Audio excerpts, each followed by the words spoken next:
어떻게 해야든지 다윗 왕은 그 자식 압살롬을 살려보려고 많은 애를 썼습니다.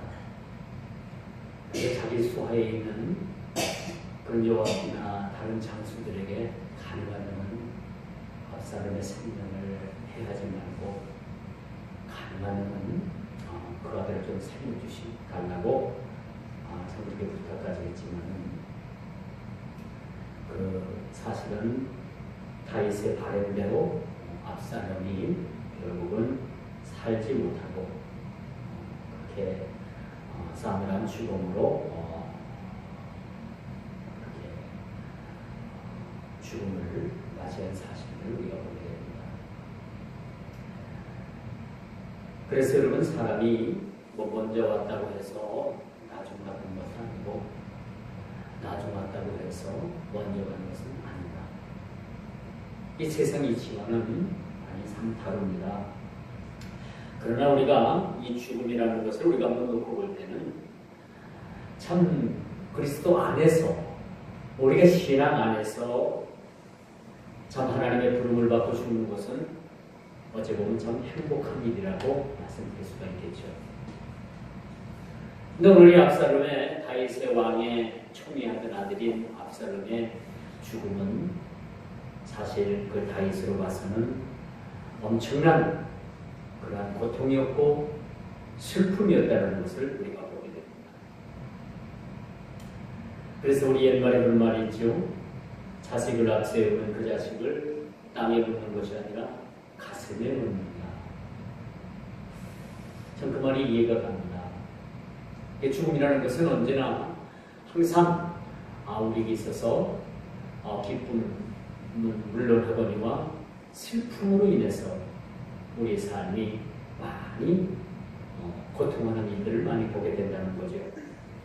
자, 그만큼 슬픔이 견디기 힘든 그러한 것을 우회적으로 표현하는 것이라고 말씀드릴 수가 있겠죠.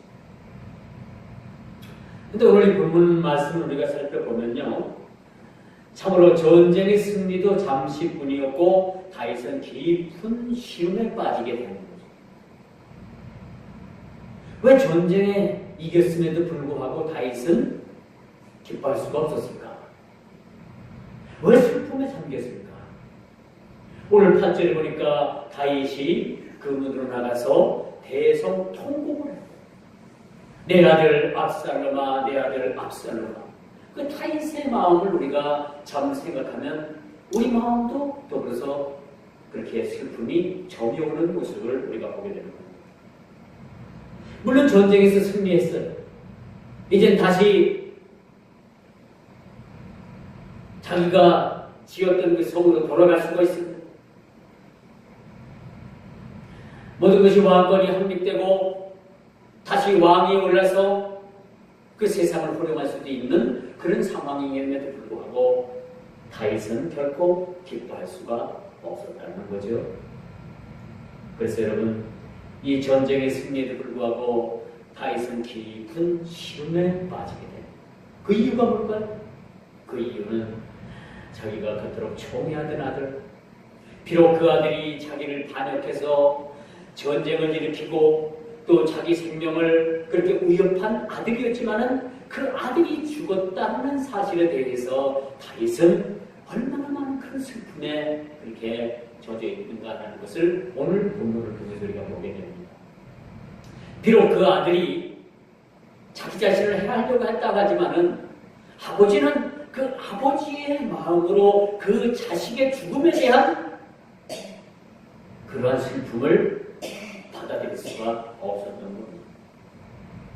비록 부자지간의 총칼을 켜는 전쟁이었지만은 다윗 왕으로서는 사실 자신이 죽는 것이 낫겠다 생각할 정도로 여러분 그 자기 자식 압살롬을 그렇게 많이 생각했던 왕이었습니다. 여러분, 자식 이기는 부모 없다고요, 그렇죠?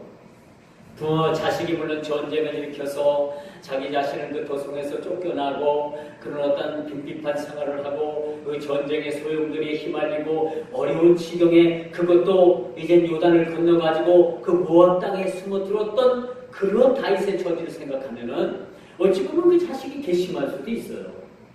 그럼에도 불구하고 그 다윗은 그 자식 압살롬에 대한 안위, 그 자식에 대한 그 생명의 그 보존, 그 자식에 대한 그 안전, 그런 것들을 늘 생각하고 그렇게 바래왔던 것이었는데 압살롬이 그만 요압의 손에 의해서 죽었다는 그런 소식을 듣게 됩니다. 그럼에도 다윗의 마음은 압살롬의 죽음에 대해서 큰 충격이 아닐 수가 없었던 거예요. 비록 전쟁에서 지는 것보다도 이 다윗은 압살롬이 죽었다라는 그런 충격에서 헤어나질 못했던 겁니다. 어떻게 해서든지 압살롬의 생명만큼은 지켜주고 싶었던 아버지의 마음을 우리가 보게 됩니다. 이 부모의 마음, 다윗왕, 이 부모의 마음은 이 다윗왕의 마음이었지만 왕의 자리에 있으면서도 자식 하나, 자식 생명 하나 지켜주지 못하는 그런 아버지의 무능함에 대해서 다윗은 참으로 통곡을 하지 않을 수가 없었다는 겁니다. 왕 명령 한마디면은 누구든지 그 왕의 명령을 거역할 수 없는 거 아닙니까? 그런데 그 명령, 그 부탁을 어기고 이 군대장관 요압은 압살롬을 얼마든지 잡아서 생포할 수도 있었어요. 상수리나무 가지에 그 머리가 걸려가지고 대롱대롱 매달려 있는 그 압살롬을 얼마든지 포박해서 다윗 앞으로 끌고 올 수도 있었던 거예요. 그럼에도 불구하고 이 요압은 다윗의 왕 아들 압살롬을 창으로 찔러서 그 자리에서 죽이게 된다는 사실을 우리가 보게 됩니다. 오늘 본문은 이러한 분위기 때문에 전쟁에서 승리한 백성들도 오늘 본문에 보니까 조용히 자기 성으로 들어갔더라. 전쟁에서 승리했으면 얼마나 큰 기쁨이겠어요. 그것도 열악한 상황에서 전쟁의 승리를 했는데 그들이 그 전쟁의 승리에 대한 기쁨을 뒤로 하고 조용히 성으로 들어갔다. 왜 그랬을까요? 행여나 다윗 왕의 마음이 다윗 왕의 마음을 그들이 읽었던 다윗 왕은 온통 전쟁에서 승리했지만 그 아들 압살롬이 죽었다라는 이유로 인해 가지고 그 마음이 심히 괴로웠던 그런 상황이었습니다. 이런 상황에서 그 백성들이 춤을 추고 장구를 치고 음악을 하면서 이렇게 좋아할 수만은 없었다는 거죠. 이것이 슬픔에 대한 우리의 모두의 입장이기도 합니다. 아무리 우리가 좋은 일을 만나고 아무리 우리가 기쁜 일을 만나도 내 이웃이 슬픔을 당하였다면 우리는 마냥 기뻐할 수는 없는 겁니다. 그렇죠? 오늘 우리가 기쁜 날을 맞이했는데 이웃이 어려움을 당해서 큰 어려움을 당해서 그러면 그 이웃을 위해서 우리가 애도해줄 줄도 알아야 됩니다. 우리의 기쁨은 잠시 우리가 묻어두고 그 어려움을 당한 이웃을 위해서 우리가 같이 애독해줄 수 있는, 같이 울어줄 수 있는 마음이 진짜 우리가 그리스도의 마음이 아닌가라는 생각을 여러분들에게 하는 말씀드릴 수가 있는 것입니다. 이것이 오늘 백성들의 마음이었던 거예요. 백성들은 승리의 그런 기쁨을 가지고 얼마나 기뻤어요. 그 기쁨을 주체할 수 없는 마음을 가지고 돌아왔지만은 그 성 안에는 다윗이 아들을 잃은 그 슬픔에 그 도탄에 빠져서 그렇게 눈물을 흘리고 내 아들 압살롬아, 내 아들 압살롬아. 오늘 본문 보십시오. 얼마나 얼마나 다윗이 그 처절한 절규, 그 아들을 잃은 그 슬픔에 대해서 얼마나 그 고통스러워하고 있는가라는 것을 우리가 보게 되는 거죠. 그러므로 백성들은 전쟁에서 승리하고 돌아왔지만 그 승리를 표현할 수가 없었던 거예요. 이게 우리들의 마음입니다. 이게 아버지의 마음이고 우리 이웃의 어려움을 당하는 사람들의 마음을 우리가 읽고 우리도 이와 같이 애도할 수 애도해야 된다는 사실들을 성경은 우리들에게 가르쳐주고 있는 거죠. 이웃이 아파할 때 함께 아파해 줄 수 있는 이웃이 진정한 이웃입니다. 좋을 때만 서로 헤헤낙낙 호호낙낙하고 뭐 어쩌고 저쩌고 해서 좋을 때만 좋고 어려운 일 싹 당하면 입 싹 닦고 못 본 척하고 눈빛장 딱 거리고 그건 진정한 이웃이 될 수가 없다는 거죠. 우리가 기쁠 때는 같이 함께 할 수는 없어도 적어도 슬플 때는 같이 울어주고 같이 예배해주고 같이 아파해주고 같이 나눠주는 것이 진정한 이웃이라는 거죠. 그래서 제가 여러분들에게 자주 하시는 여러분들에게 드리는 말씀이 있지 않습니까? 결혼식장 그런데 좋은 자리는 여러분들이 못 찾아가 봐도 여러분 그 상을 당하고 어려움을 당하고 그렇게 해서 슬픔을 당한 자들은 여러분들이 꼭 찾아가는 것이 진정한 이웃이라는 거예요. 그런데 여러분들이 꼭 찾아가야 된다고 저는 말씀드릴 수가 있습니다. 물론 기쁜 데도 찾아가는 것도 좋죠. 그러나 그것보다도 우리가 슬픈 일을 당하고 참 어려운 일들을 당한 자들을 찾아가서 위로해주고 손잡아주고 같이 아파해주고 그들의 아픔이 내 아픔이 되어지는 것이 진짜 우리 그리스도인들의 마음이라고 볼 수가 있어요. 그런데 오늘 본문을 보십시오. 1절부터 8절까지 보면 이 본절 가운데 다윗의 자식에 대해서 슬퍼하는 것을 못마땅해 하는 한 인간이 있었어요. 그게 누구예요? 군대장관 요압입니다. 아니 우리가 이렇게 승리하고 이렇게 대승을 거두고 들어왔는데 왜 왕은 자기 아들 하나 죽은 것에 대해서 이렇게 슬퍼하고 그러면 우리가 죽었고 우리가 실패하고 우리가 전쟁에서 패했으면 왕은 우리를 위해서 웃었고 아들이 살은 것에 대해서 기뻐하겠습니까? 오늘 그렇게 반문을 하지 않는가요? 만약 우리가 잘못됐더라면 왕은 우리를 위해서 얼마나 기뻐했겠습니까? 그렇게 반대적으로 남의 마음을 후벼 잡는 그런 말을 함부로 하는 모습을 우리가 보게 됩니다. 오늘 7절 말씀이죠. 요압이라는 이 군장은 다윗이 슬퍼하는 일에 대해서 항의를 합니다. 왜 슬퍼하나 말이에요. 왜? 우리가 이렇게 이기고 돌아왔는데 승전가를 불러주고 우리에게 축배의 잔을 우리에게 주지 않는다 하더라도 적어도 우리를 위해서 기뻐해야 되진 않겠습니까? 라고 그렇게 항의가 하게 됩니다. 그것도 모자라서 왕을 겁박합니다. 협박합니다. 이런 모습을 우리가 보게 됩니다. 참 화가 납니다. 오늘 1절부터 8절을 보니 가만한 것을 한번 들어보세요. 얼마나 화가 나는지 몰라요. 슬픔을 당한 다윗. 또 백성들이 군사들이 또 이기고 들어와서 승전단을 부르지도 못하고 조용히 성으로 그렇게 돌아왔는데 뻔히 알만한 사람 가장 다윗의 채찍근에서 다윗을 보필하고 가장 가까이에서 다윗의 마음을 읽어내고 같이 슬픔을 나눠야 될 이 군대장관 요압이 다윗을 향해서 반기를 드는 모습을 우리가 보게 됩니다. 이 요압이라는 인물은 참 인물은 눈물도 슬픔도 없는 냉혈인간으로밖에 보이지 않습니다. 사람의 관계는요 좋을 때보다 어려움을 당할 때 그 진실함이 드러나는 겁니다.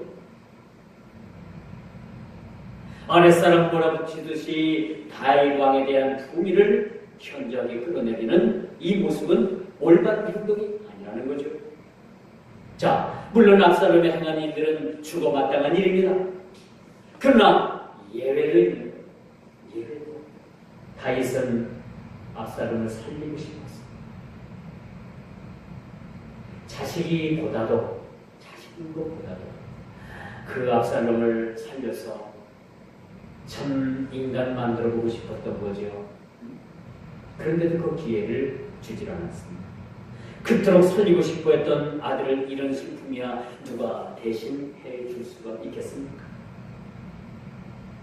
근데 오늘 1절부터 8절까지 여러분 읽어보면 왜 군대장관 요압이 왜 이렇게 다윗에 대해서 반기를 들고 왜 대항을 하고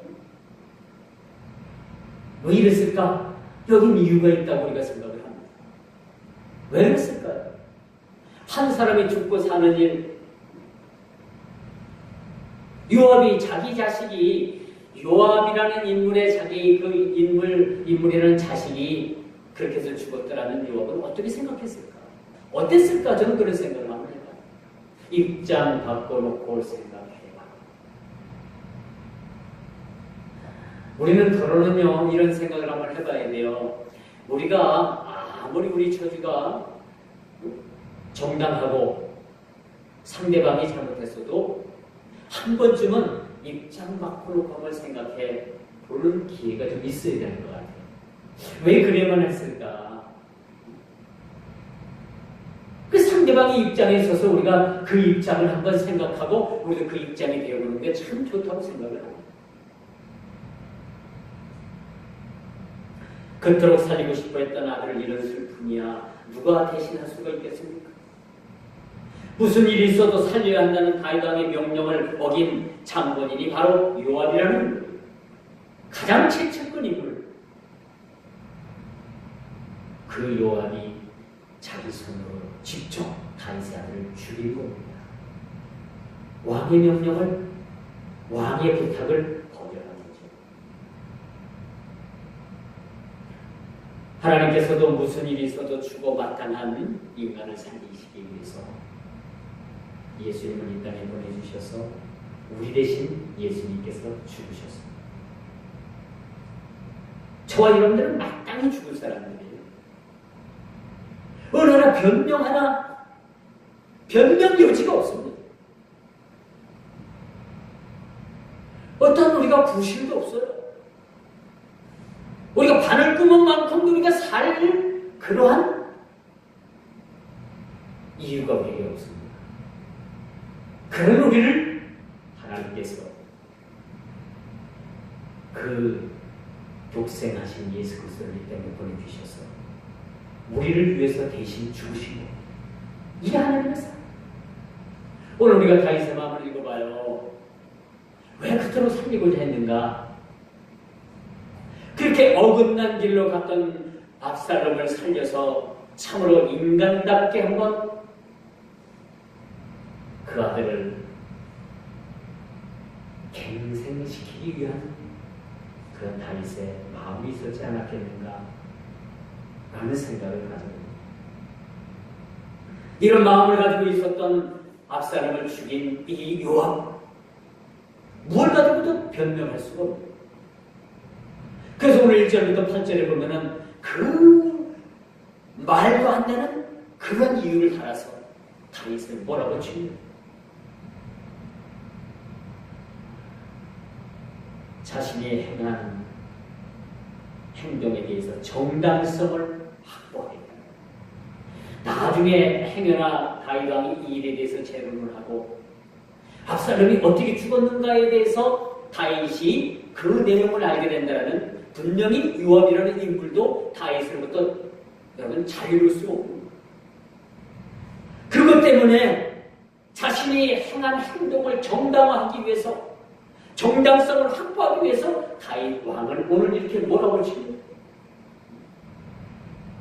죽을 각오를 하고 싸운 우리들은 환영하지 못하고 우리를 위해서 축배의 잔을 우리에게 나누지 못한다 하더라도 그 죽은 마땅히 죽어야 될 만한 그런 압살롬 때문에 그렇게 슬퍼하고 계십니까? 그렇다면 왕께서 그렇게 행하신다면 다윗 왕은 젊었을 때에 그렇게 고통받고 그렇게 어려움을 당했을 때보다도 더 어려움에 처했게 될 겁니다. 이거는 협박하고 겁박하고 나쁜 사람이죠. 어떻게 그렇게 말을 할 수가 있겠어요? 참 나쁜 사람이라고 볼 수가 있어요.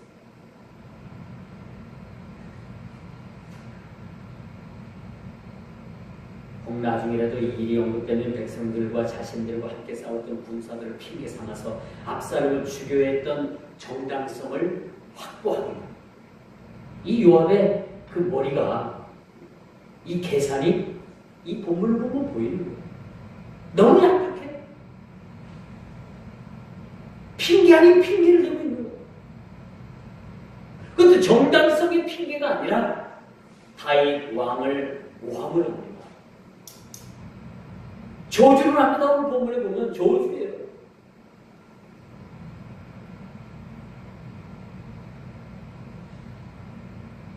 자신의 정당성을 확보하기 위해서 왕까지도 겁박하는 이 무례한 무리가 무례한입니다. 무례한.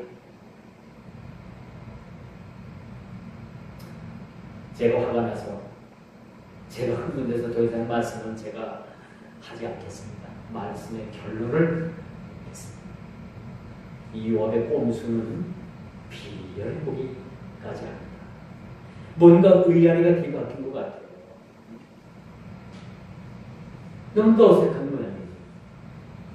자신의 행위를 정당하기 위해서 무례한 행위는 무례한 그 이상 그 이하도 아니라는 사실입니다. 때로 원수가 날 해치려 하나 원수를 품을 수 있는 마음이 바로 주인의 마음입니다. 이 요압은 이런 마음이 없었던 거예요. 원수를 품는 마음, 이 마음이 진정 우리 그리스도인들이 품는 마음. 원래 전쟁을 일으킨 압살롬에 대해서 미운 생각이 있었겠죠. 그런데 그 전에 자기 아들 압살롬은 대적이면 가급적이면 좀 생포하라, 생명을 살려라, 탄식을 깨고는 하자.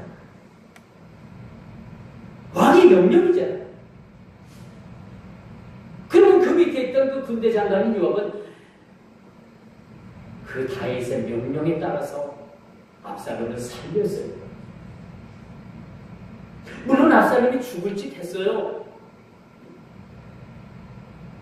압살롬이 잘했다고 제가 그렇게 얘기하는 게 아닙니다. 물론 죽을 짓 했어요. 저와 여러분들도 죽을 짓 했습니다. 그렇죠? 죽을 짓 했기 때문에 죽어야 될 그런 인간들이었어요. 죽어야 될 그러한 운명들이었어요. 그런데 하나님께서 우리를 어떻게 하셨습니까? 살려주셨죠. 많이 죽어야 될 우리 죄인들을 위해서 우리를 살려주셨죠. 우리 죄인. 마땅히 우리 그리스도인들이라면요, 이러한 주님의 마음을 품어요. 요압의 직권남용은 살인을 불렀고 그 사실을 정당성을 확보하기 위해서 왕을 협박하고 겁박하고, 근데 나중에는요, 다윗 왕이 죽고 다윗 왕의 아들이 솔로몬이 왕위를 받았는데 요압이라는 이 인물로 솔로몬 시대 때 그가 안 죽으려고 성전에 들어가서 성전의 뿔을 붙잡고 안 나오고, 그래서 억지로 끌어내가지고 요압을 쳐 죽인. 여러분, 좋은 일에는 좋은 끝이 있고요, 나쁜 일에는 반드시 나쁜 끝이 있다. 이 저희 어머니가 어릴 때 좋은 것은 있고 나쁜 것은 한두 것도 없는 거다. 그러니까 나쁜 일 하지 말고 좋은 일 하고 살아. 그렇게 말씀하셨어요.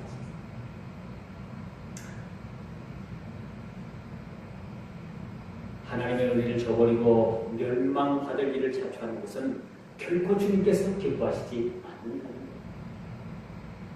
왕이 살리라고 했으면 살려야죠. 자기가 행한 일이 왕의 명령보다도 더 귀하고 더 숭고한 것입니까? 아니잖아요. 하나님께서 다 물며 살려주셨는데 눈 한번 딱 감고 원수 한번 살리는 것이 여러분이 사는 일이에요. 그래서 우리 주님께서도 내 원수를 사랑하라 라고 말씀해 주고 있습니다. 원수를 살리는 길이 여러분 궁극적으로 우리가 사는 길이에요. 우리가 사는 길.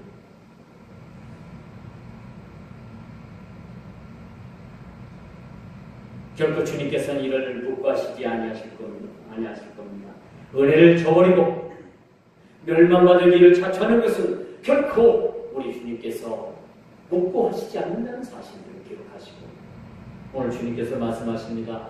내 원수까지도 사랑하라. 원수 만나면 어떻게 돼요? 죽여야죠. 원수인데 우리 주님은 그렇게 하시지 않았어요. 그 원수에게 사랑을 베풀고 목숨을 구해줘. 그렇게 하라. 그래야지만 너희도 나중에 살 수 있다. 이 복음이요, 여러분. 이 율법보다도 어떻게 보면 더 완고합니다. 이스라엘 백성들이 율법을 못 지켜가지고 실패했잖아요. 근데 예수님께서 그 율법을 완성해서 오셔가지고 그 율법을 재해석하시고 완성하셨잖아요. 그런데 내 원수를 사랑하라라고 했으니까 어떻게 원수 사랑합니까? 못하잖아요. 그런데 우리가 원수 사랑하는 길이 궁극적으로 우리가 사는 길이야. 우리가 사는 길이 원수를 사랑. 오늘 본문 말씀은 참 신약의 예수님께서 말씀하신 말씀과 아주 그 끈이 잘 묶여가지고 맺히게 되는 말씀을 볼 수 있어요. 오늘 이 말씀을 여러분 잘 기억하시고 내 원수까지도 사랑할 수 있는 그러한 여러분 모든 주님의 마음을 주님의 성품을 닮아가기를 주님의 이름으로 축원하면서 말씀을 맺도록 하겠습니다. 기도합니다.